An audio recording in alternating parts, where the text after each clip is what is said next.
明明握着一手好牌，为什么印度就是斗不过中国呢？近些年来，伴随着印度人口的持续增长，不少人产生了这样的疑问：为什么同样拥有着如此庞大的人口红利，在中国就能取得举世瞩目的发展成就，印度却宛如一潭死水，长期停滞不前呢？要知道，如果客观来看，两国在近现代几乎同时起步，印度当时可谓是占尽了天时地利人和，就算追赶不上美国、苏联这样的超级大国，怎么也不该被白手起家的中国超越吧？不是，现实就是这样发生了。那么这到底是为什么呢？事实上，关于这个问题的答案，还要从困扰着印度的一块死结身上开始讲起。印度是不幸的，因为在长达数百年的殖民主义扩张历史进程中，印度曾经是最大的受害者之一。另外一方面，印度又是幸运的，因为在诸多饱受殖民主义侵害的国家当中，印度是为数不多没有经历过流血就成功走向独立的。而正是因为有着这样的背景，在印度刚刚独立的时候，绝对能够算得上握着一手好牌。一个印度人自诩的大英帝国海外长子称号，就足以说明一切。英国人对建设印度有多么上心，对此我们可以从印度的铁路建设中窥探一二。常言道，想要富，先修路。在印度殖民者眼中，修路是一项重中之重的任务。1900年，印度就已经建成了主要的铁路体系。一战前夕，印度铁路总长度已经超过了56000公里。等到第二次世界大战的时候，印度铁路更是一度达到了7万公里。这是什么概念呢？根据中国交通部的统计，在新中国成立前夕，曾抢修过8278公里铁路。但就算这样，在1949年年底的时候，中国铁路营业里程也只有2.2万公里。虽然铁路的长度并不能决定一个国家强弱，但是对于一个急需发展的国家来说，铁路毫无疑问将是带动经济前行的发动机。例如，马克思就曾在不列颠在印度统治的未来结果一文中明确表示，铁路在印度将真正成为现代工业的先驱。由此可见，在英国殖民者的手下，印度在铁路建设这一关键工业任务上，已经相对于同时代的中国取得了很大的优势。而英国殖民统治留给印度的遗产远不止一项铁路这么简单，这些种种汇聚在一起形成的结果，便是印度与中国在近现代同时起步出发。可中国却要落后于印度好几个身位。俗话说得好，一步落后，步步落后；一步领先，步步领先。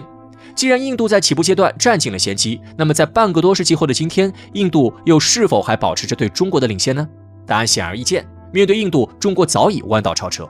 还是以铁路建设为例，根据公开数据，在2023年年底，中国铁路运营里程已经达到了15.9万公里，其中高铁里程4.5万公里。与之相对的，印度如今的铁路总长度为12.6万公里。乍一看，两者之间的差距似乎并不是很大。但是要知道，印度这12.6万公里的铁路有超过一大半都建设于独立之前，也就是英国殖民统治时期，相关设施年久失修，早已不堪重负。据印度国家犯罪局在2022年发布的一份报告显示，仅仅在2017年到2021年短短5年的时间里，印度就有10万人因火车事故死亡。虽然这其中不乏有一些购买挂票的作死乘客存在但对于本就应该以安全著称的铁路运输而言，如此高的伤亡率绝对算得上是名副其实的死亡列车了。那么问题来了，既然如今印度铁路存在这么严重的安全隐患，为什么印度政府没有做出任何反应呢？其实这一切并不是印度政府不想改变，而是压根儿改变不了。例如2015年，印度就出台了雄心勃勃的首条高速铁路计划，并与当时拥有先进高铁技术的日本达成了约合140亿美元的协议。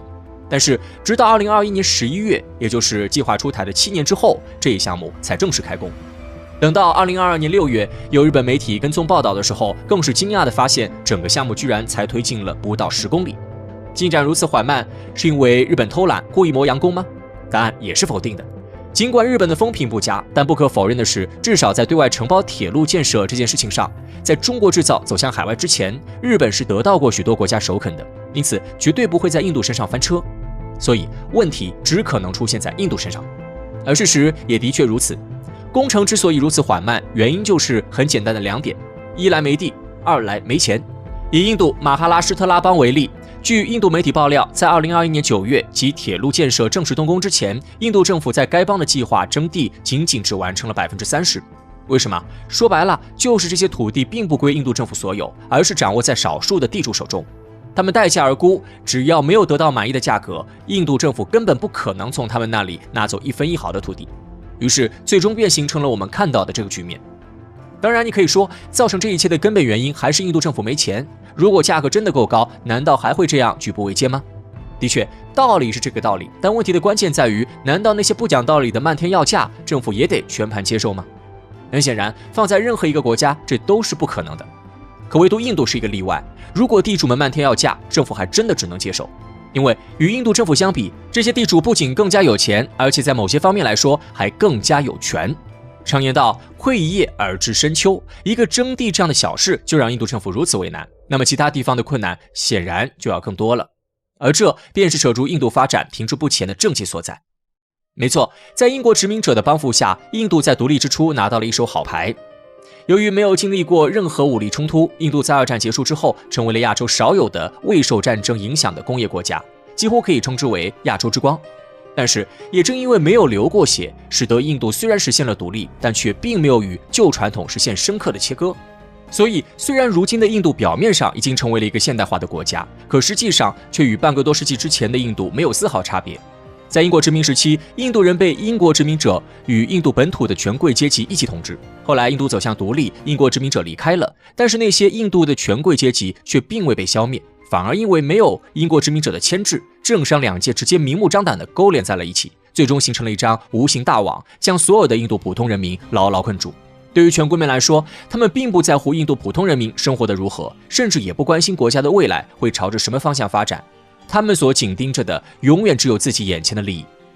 一个强大繁荣的印度，远没有一个装潢的富丽堂皇的黄金屋对他们更有吸引力。因此，当国家需要土地的时候，他们待价而沽；当有人抗议种姓制度的时候，他们坚决反对；当有人想要改变这一切的时候，他们联合在一起进行镇压。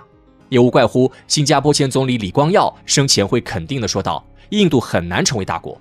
没有经历血与火的洗礼，烂泥变不成精美的瓷器。还是以土地征收为例，2015年，莫迪政府就曾宣布要对征地方案做出改革，因为按照原本印度的土地征收制度，征收私人土地需要80%土地所有者的同意，征收公司共有土地需要70%土地所有者同意，并且这些都需要建立在高于市场价格的基础之上。于是，莫迪提出希望在进行国防、工业、基础设施等5类项目建设的时候，可以省略社会影响评估、对粮食安全的影响、70%或80%土地所有者的同意等步骤，只需进行市价补偿。